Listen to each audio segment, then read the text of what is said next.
घातली होती। त्यामुळे यंदा या पारंपरिक वाद्यांसोबतच हे विसर्जन होताना दिसतंय। डीजेवर बंदी घातली होती आणि पारंपरिक वाद्य वाजवण्याबाबत प्रोत्साहन दिले होते। त्यामुळे लोणीकंद पोलीस स्टेशन अंतर्गत येणाऱ्या गावांमधील गणेश मंडळांनी या बाबीचे स्वागत करत यावर्षी पारंपरिक वाद्याची साथ घेऊन गणेश विसर्जन मिरवणूक मोठ्या उत्साहाने साजरी केली। वाघोलीमधील प्रियंका नगरी येथील श्री गणेश तरुण मंडळाच्या वतीने पारंपरिक वाद्यांमध्ये ढोल ताशाच्या दुमदुमत्या आवाजात मिरवणूक मोठ्या उत्साहाने साजरी केली। मिरवणुकीच्या आदल्या दिवशी दत्ताशेठ जगताप, विजय पासलकर, स्वप्नील पासलकर, कैलास जगताप, संतोष सातव, तात्या आव्हाळे आदी गणेश मंडळाच्या पदाधिकाऱ्यांनी महिलांसाठी रांगोळी स्पर्धा, संगीत खुर्ची, दोरी उड्या, डान्स स्पर्धा घेऊन पारितोषिक दिले। त्यानंतर महाप्रसादाचे आयोजन केले होते।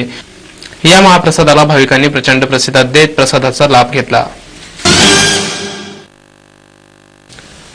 मनसेकडून शाळा आणि महाविद्यालयांमध्ये स्वसंरक्षण विषय अनिवार्य करण्याची मागणी करण्यात येते। या मागणीसाठी हक्क कृती समिती गठीत करण्यात आली आहे। मनसेच्या वतीने महिला आरक्षणाबरोबरच संरक्षण मिळावे यासाठी हक्क कृती समिती गठीत करण्यात आली आहे। या समितीमध्ये समाजातील युवक युवती, विविध क्षेत्रातील तज्ञ मंडळी असणार असल्याचे महाराष्ट्र नवनिर्माण सेनेचे उपजिल्हा प्रमुख गणेश